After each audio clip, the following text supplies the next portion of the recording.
Hello everybody, my name is Ratnos, and in today's video we have some class tuning coming in on the weekly reset here for Season 4.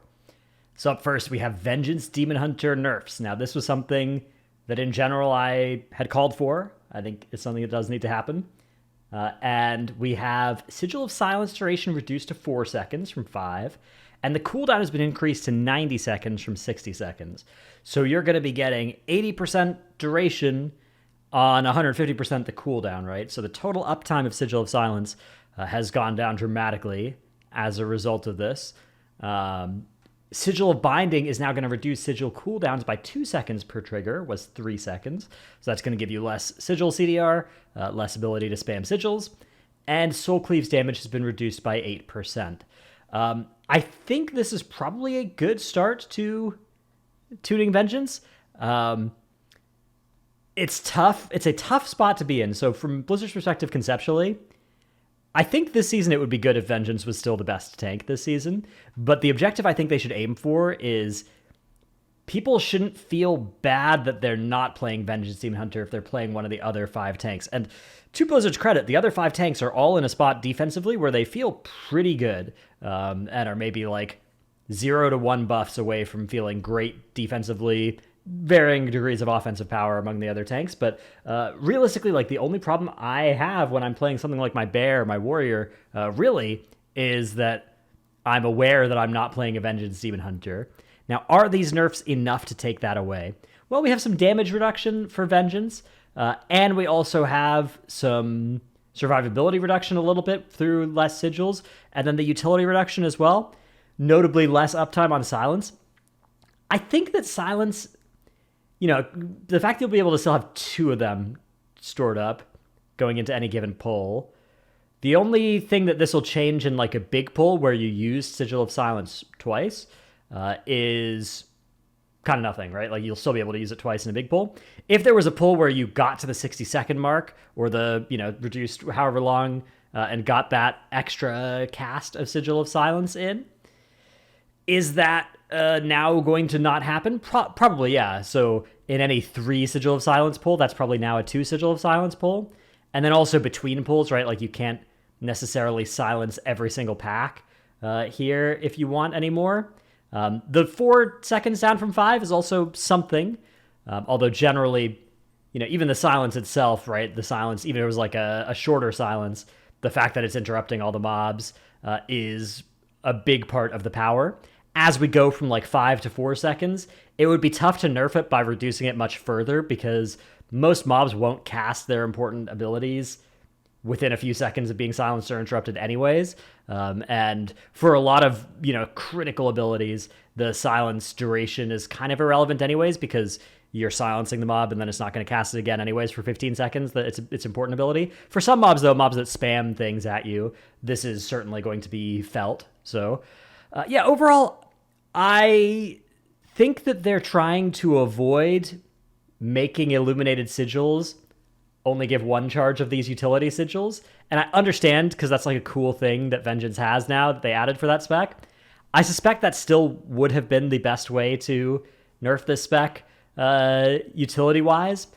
And yeah, I'm not sure how much more like damage and survivability nerfs it necessarily needs, but I wouldn't be surprised if it still needs a little bit of utility nerfs, maybe a similar set of nerfs to things like Misery or Chains in the future would make sense. But I think it's a good idea to take a conservative swing at Vengeance, nerf it a little bit this week, and then come back in a week or 2 if it needs more, or 3, nerf it again a little bit. And that way we can avoid nerfing it into the ground, which I do think would be good. I think there's no reason to take Vengeance into the ground or anything. I think it's cool that it's good. Hopefully there will be further tuning this season. Honestly, I was pleasantly surprised there was any at all today. So if there's no more for the rest of the season, then I guess maybe I would have opted for today's to be a little bit bigger. But anyways, that's enough time talking about Vengeance. Let's move on to the next set of changes here, which comes to the Balance Druid. Their Season 4 2-piece has been buffed. It's now giving Wrath or Starfire 50% damage increase instead of 30, and reducing the astral power cost of Star Surge or Starfall by 30, and increasing the damage it does by 60% was 40. Now, I've just double-checked, just went and checked. This is definitely the 4-piece bonus here, and this is the 2-piece. So think this is There's a typo here, which is good. It's good that they are buffing the 4-piece in particular as well, because Balanced Druid had a problem where you would keep 2-piece until kind of indefinitely in any kind of AoE situation. And I suspect this buff here is enough to make that no longer the case. That's good. Now, this is also a throughput increase for Balanced Druid, which is probably fine. Balance is already not bad throughput-wise. But yeah, it's probably fine for PvE to buff their throughput. This is one of those specs that's like, this is already kind of middle of the pack, so buffing it's maybe going to make it a good damage spec, which is fine. Hopefully not taking it into like an OP damage dealer state. But yeah, this was one of the good set bonuses to target, and again, something criminal happened to them coming into this season with how their set bonus was not made worth equipping. So it's good that they are changing that now. And yeah, hopefully this 30 Astral Power cost also captures enough of the old fun gameplay of the full free Star Surge Starfall. It's getting pretty close at this point, so I assume Moonkins will be pretty happy with this. I think this is probably good, like probably a problem solved for Balance Druid, at least for PvE. If anything, maybe it's going to need a little bit of a 3% aura nerf or something at some point in the future. I don't know. Monk, Brewmaster. So Brewmaster is getting nerfed in its damage. Keg Smash 10%, Spinning Crane Kick 10%, White Tiger Statue 30%. Good. Kill White Tiger Statue. Make me never talent that thing. I hate talenting White Tiger Statue. You're probably still supposed to, but I usually just don't because it's so annoying and I hate it. Effectiveness of Stagger against magical attacks increased to 55%, was 45%, and Healing Sphere healing increased by 10%. So Brewmaster getting some damage nerfs is something that will probably be surprising to a lot of people, because a lot of people can count on 0 hands the amount of Brewmasters they know this season. But I think it's probably fine. Brewmaster did do a lot of damage. That being said, Brewmaster was kind of this tank where it's like, I do a lot of damage, but I also die a little bit easier than the other tanks. So if you're nerfing the a lot of damage side of things, are you buffing the part where they die a lot easier than other tanks? A little bit. The Healing Sphere thing is kind of whatever. The stagger effectiveness against magical attacks is definitely relevant for those sorts of damage, right? Like, there will be certain fights, particularly if you're trying to relive the glory days and play Brewmaster on, say, Mythic Scale Commander Sarkareth, Mythic Razageth, even those sorts of encounters, Mythic Broodkeeper Diurna, you're going to really love this effectiveness increase of stagger against magical attacks. In a Mythic Plus situation, there are some magical attacks that you're going to be pretty happy to be staggering more. Things like Balakar Khan in Noku Defensive, those sorts of places. The tank zap or the tank focus damage thing on Last Boss Halls of Infusion. These are going to be places where you're going to feel. I mean, this looks like a small increase, right? 45 to 55, but this is actually 20% less almost incoming magic damage will be taken by you directly and will instead be staggered. And staggered damage is often a lot less lethal, right? In fact, it is non-lethal. It'll never kill you, but it's definitely a big effective health increase against magical slams for Brewmaster. Magical blasts of damage, even like lots of incoming bolts, right? Like you pull 3 mobs that are all going to be wither bolting you or whatever. This is nice for that. Although Brewmaster usually, Brewmaster's still going to have a problem of falling over very quickly against just incoming auto attacks in some cases. And it's also got a bit of a problem of sustained throughput, right? Like, just if incoming damage is greater than the amount that your healer is healing you plus the amount that you're mitigating. And this doesn't help with that equation really much at all. Like, moving damage from being taken up front to being staggered isn't going to help if the calculus isn't working out on that equation. So I would have liked to see more defensive buffs for Brewmaster, especially given that they're nerfing its offense, given that you're taking a strength of the spec and you're nerfing it. I think taking a weakness of the spec and buffing it would be more warranted here. But I mean, this line is definitely still something. But overall, yeah, I guess if I had to choose between these changes happening and these changes not happening, I would choose for them to not happen. I think this is going to make Brewmaster less exciting and desirable of a pick, and that is something that doesn't need to be done to a spec that has a play rate in the very, very low amounts in PvE. All right, Rogue, Assassination. 6% ability and auto attack damage increase. cool. Assassination has been struggling. It's been very hard to play, given how powerful Outlaw and Subtlety both are in various sorts of PvE situations. So that's great. Fixed an issue that caused the set bonus to do slightly less damage than intended. Would love to know how much of a percent increase that's going to end up being. But yeah, hopefully, dude, I would love it if Assassination was back on the table. I love playing Assassination. I've loved it since Legion. Assassination's been a spec that I've played a little bit every expansion since Legion, and this is going to be the first expansion that I won't really have played much Assassination, but maybe if this buff is enough? I mean, 6% that's a large number to do for an aura buff, but it's Assassination was so far behind, at least it felt. But sometimes things feel really far behind, and then we realize, like, oh, even like a 6% difference can feel really far behind, right? And so sometimes that buff is enough to make it exciting again. So hopefully that's the case for Assassination. I'm not super up on exactly how far behind they were. Warlock. We've got buffs coming to Affliction. Doom Blossom damage, 10%. Vile Taint, 25%. Soul Flame, 20%. And Soul Rot, 5%. So these are some big numbers to some of these abilities, but these abilities don't represent a huge amount of your damage. This is mostly an AoE buff as well. These are AoE damage abilities. And yeah, I mean, it is actually, particularly in big pulls, these are going to be pretty meaningful damage increases there. Single target side of things, mostly we're looking at, Soul Rot damage increase being something that'll drive a little bit of value. Vile Taint, I guess, a little bit there as well, but a lot less exciting of a single target buff than it is an AoE buff. Definitely is a somewhat relevant AoE buff, although notably we're not increasing the damage of Seed of Corruption, Malefic Rapture, anything like that. So yeah, I mean, good. It's good to buff Avlock. That spec should get buffed every week until people start playing it, hopefully, or maybe until the week before people start playing it and they realize it's been actually really good for the last few hotfixes maybe, but AF certainly isn't in that place yet. I don't think it will be after these changes, but hopefully it'll be less bad to play AF. Destro! Chaos Bolt 3% buff, Conflagrate 5% buff, Incinerate 5% buff. Now, if you told me there was going to be class balance changes to Brewmaster and Destro, I would have been like, oh, they're nerfing Destro and they're buffing Brewmaster. And then it turns out that the other two of those things are happening because Destro was already sleeper OP. This is a spec that's actually already really good. And yeah, I guess the problem with Destro was like the single target damage, like in Raid, if you were playing it, could be a little bit anemic.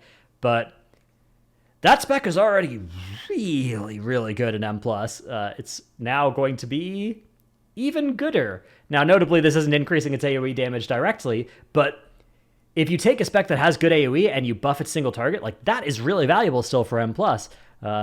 You have a lot of situations where you're doing prio damage, you're doing single target damage, and making the AoE powerhouse more competitive in single target is huge buff for that spec. So I suspect that this is locked in, as it were, a Destro lock for like high key pushing for TGP type situations as being, I guess maybe it's still not enough to make it a guaranteed slot, but I think it has brought it into like one of the very best options to consider. Fury Warrior, all ability damage increased by 3%, and the set bonus is being buffed. Hooray! This was a set bonus that needed to be buffed because it was one of the ones that it wasn't technically a DPS loss to put on Fury's new set bonus, but it was unless you were gaining like a lot of eye level while you were doing it, right? But at least when you had enough eye level, it was worth doing. And they're buffing it by a medium amount here, by, I guess, pretty 25% buff to the 2-piece, right? Rampage damage and crit chance increased by 15% from 12. And the 4-piece is being buffed only by 1/6 to 35% per stack from 30%. But still, these buffs are nice. Probably enough to make it something where it's like, yeah, okay, I'll put this on, even if I'm upgrading my heroic Amir Sil tier into normal Season 4 tier. That's probably going to be worth doing. Don't quote me on that, though. Go check with your friendly local Discord or good warrior that you know, or Wowhead guide or whatever once it's updated to confirm before. Never make a decision about what tier to put on based on me reading patch notes. That's never going to be a good idea.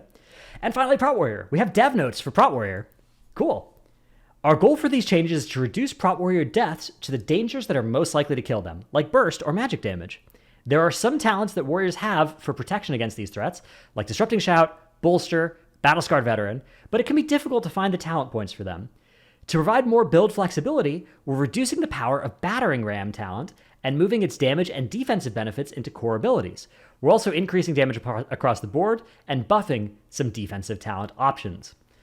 So let's read what these changes are. All ability damage 5%, Devastator 30%, which is single target damage, Ignore Pain Healing 6%, Disrupting Shout's cooldown reduced to 75 seconds, was 90 seconds, Enduring Alacrity increases stamina and armor by 10%, was 5%, and haste by 2%, was 1%.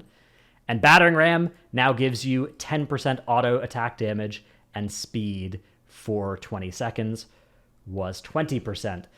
So, yeah, Disrupting Shout is something I talent that for M+. I think it's very good, and now going to be castable a little bit more often. Most of the power here defensively that's coming for Prot Warrior is coming from two places. Is Enduring Alacrity getting better, and then also it's that you get a talent point now if you want to take it out of Battering Ram, and you could put it somewhere else. Battering Ram is probably still going to be a good offensive option here. The talent was really quite good offensively. But yeah, I mean, like they were saying, you were very starved on talent points near the bottom of the tree. Now, the problem is this really only gives you one talent point for something like Bolster, Battle-Scarred Veteran, these kind of options that were kind of hard to justify taking. But I'll take it. I think that's pretty good. And yeah, I mean, much of the defensive oomph here is just you're getting 5% more stamina armor off of Enduring Alacrity, which you're always going to talent. You're getting ability damage at all times, not just after you've shield charged, which is going to be nice. Your ability to generate threat. I guess you usually shield charge at the start of a pull, so your ability to generate threat in that way is maybe not going to change too much because you already had Battering Ram there. Although, Battering Ram was a single target damage amp mostly, whereas this is now buffing your AoE as well, right? This buffing your AoE as well. I don't know. I think this is a good set of changes here for Prot Warrior. It's still a spec that, honestly, as well, like, you're buffing Disrupting Shout, you're nerfing Sigil of Silence. Prot Warrior's ability to control certain AoE pulls has become a lot more competitive with Vengeance as a result of those two changes happening. Is it as good? No, it's still not as good, but it is definitely a little bit more exciting. And Prot Warrior was already a spec that when I'm doing my weekly keys, Prot Warrior is one of the ones I feel comfiest on already. So it is going to be even comfier. It's going to start to, I think Prot Warrior, it's going to start feeling like a pretty powerful defensive juggernaut, especially with good use of stuff like shield, like spell block. If you can make sure that you've got those up at the right time, you're kind of unkillable against some damage that absolutely murders a lot of other tanks, and that can be a pretty cool feeling. So yeah, I mean, I think this is a really good set of changes here for Prot Warrior.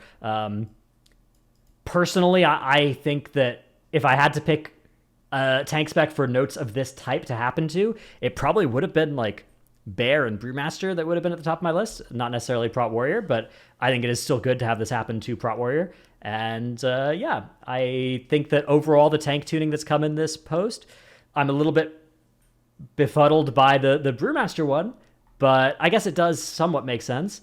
And I like the rest of what they're doing here. Are there some specs that maybe should have been in these patch notes but weren't? Yeah, there always are, right? And there's always people in the comments already that are like, I can't believe they've done these changes, but they haven't done the change to my spec that I want to have happen.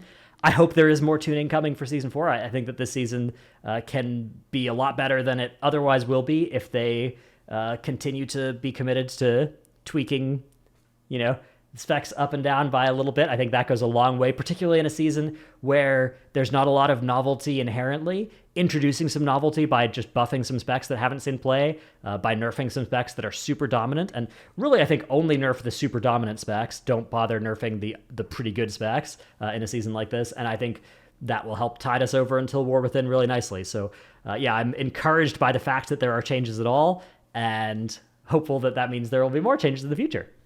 We also have a bunch of PvP changes. I'm not going to read these in this post, but I do want to call out that there are a lot of PvP changes coming in here. So if you're a PvP enjoyer, in the description there will be a link to this balance page, and you can go take a look at those yourself as well. I've seen a lot of PvP takes of stuff like, oh no, we're like the Moonkin are going to be oppressive because even though they're nerfing them a little bit here, the buff to the set bonuses or whatever. I don't know anything about PvP, so take a look at those changes yourself, form your own opinion if that is you. But yeah, that's not something that we really look at on this channel. But I'm glad that PvPers are getting some love too. I'm glad that there is more PvP changes than there are PvE changes. That's wild. That's not something we basically ever see. So happy for them. Happy that there's changes coming for both sides.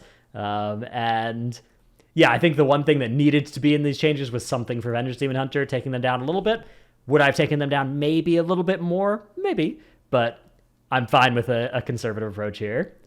All right, hope you've enjoyed this video. Thanks for watching. Let me know what you think down in the comments below. See you in the next one. Bye.